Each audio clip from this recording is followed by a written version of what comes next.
পাকিস্তানের খাইবার পাখতুনখোয়া ও আফগানিস্তানের পাশতুন অধ্যুষিত এলাকা মিলে নতুন রাষ্ট্র গড়ে তোলার পরিকল্পনা সামনে এসেছে। আর সেই পরিকল্পনায় যুক্ত হয়েছে ইঙ্গো মার্কিন ষড়যন্ত্র। আর ইতিহাস বলে, যেখানেই যুক্তরাষ্ট্র সেখানেই রাশিয়া। আর সম্প্রতি দুই বিশ্বশক্তির এই লড়াইয়ে নতুন যোগ দিয়েছে চীন ও ভারত পাকিস্তানের মতো দেশগুলো। বাংলাদেশ, শ্রীলঙ্কা, নেপাল কিংবা মালদ্বীপ, প্রতিটি দেশেই চলছে এই ক্ষমতার লড়াই। বিষয়গুলো অনেকটা দাবা খেলার মতো, যেখানে শক্তিশালী দেশগুলো কখনো এককভাবে আবার কখনো যৌথ চেষ্টায় একটি দেশে সরকার পরিবর্তন কিংবা অস্থিতিশীল পরিস্থিতি তৈরির চেষ্টাও করছে। এই যেমন ভূ রাজনীতির জটিল সমীকরণে সম্প্রতি বাংলাদেশ, নেপাল কিংবা শ্রীলঙ্কায় পরাজিত হয়েছে ভারত। আবার একই সময়ে পাকিস্তান ও চীন চেষ্টা করছে এই দেশগুলোর নিয়ন্ত্রণ নেয়ার। অন্যদিকে পাকিস্তানের হাতেই জন্ম সশস্ত্র তালেবান গোষ্ঠী, যারা কদিন আগেও পাকিস্তানের এজেন্ডা বাস্তবায়নে কাজ করত, তারা আবার ভারত ও যুক্তরাষ্ট্রের এজেন্ডা বাস্তবায়নে এখন যুদ্ধের দামামা বাজিয়েছে খোদ পাকিস্তানেই। সম্প্রতি ইরান আফগানিস্তান সীমান্তেও একটি নদীতে বাঁধ দিয়েছে তালেবান, যা নিয়ে দুই দেশের উত্তেজনা তুঙ্গে। হঠাৎ আফগানিস্তানের তালেবান সরকারের এমন পদক্ষেপ কি নেহাতি হঠাৎ সিদ্ধান্ত?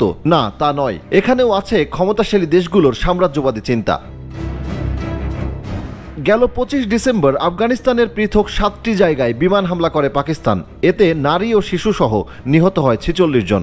পাকিস্তানে থাকা তালেবান সমর্থিত তেহরিক-ই-তালেবান বিভিন্ন সময় দেশজুড়ে সন্ত্রাসী হামলা চালায়। এরপর থেকেই পাকিস্তান ও তালেবানের পাল্টাপাল্টি হামলা এখনও চলছে। আবার এই পরিস্থিতিকে নিজেদের সীমান্তের জন্য হুমকি স্বরূপ বলে উল্লেখ করেছে ভারত। অন্যদিকে পাকিস্তানের বেলুচিস্তানে বালুচ বিদ্রোহীরা তালেবানকে সমর্থন করে।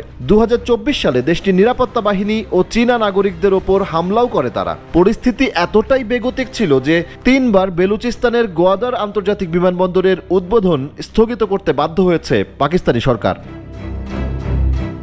এসব ঘটনা চালিয়ে নিতে অনেকগুলো গোষ্ঠী, যাদেরকে জঙ্গি আখ্যা দিয়েছে খোদ যুক্তরাষ্ট্র, তাদেরকেই আবার ব্যবহার করে ক্ষমতাশালী দেশগুলো। আবার এই গোষ্ঠীগুলো ইসলামের নামে চালায় সন্ত্রাসবাদ। এই ধরুন আফগানিস্তানে তালেবান ও সিরিয়ার STS একই সূত্রে গাঁথা। এছাড়া আফগানিস্তানের TT এর মতো পাকিস্তানের TTPও দেশটির অনেকগুলো সশস্ত্র সংগঠনের একটি জোট, যেখানে Lashkar-e-Islam, Mazar Baloch group, Jundallah, Jamaatul Ahrar, Rashid Shahid brigade, Musa Shahid group, Amjad Farooqui group, Hakimullah Mehsud group ও তেহরিক-ই-পাঞ্জাব ছাড়াও রয়েছে আরও 9টি গোষ্ঠী। এর অন্তত 2টি গ্রুপ চীনের উইঘুর এলাকা ও উজবেকিস্তানেরও প্রতিনিধিত্ব করছে।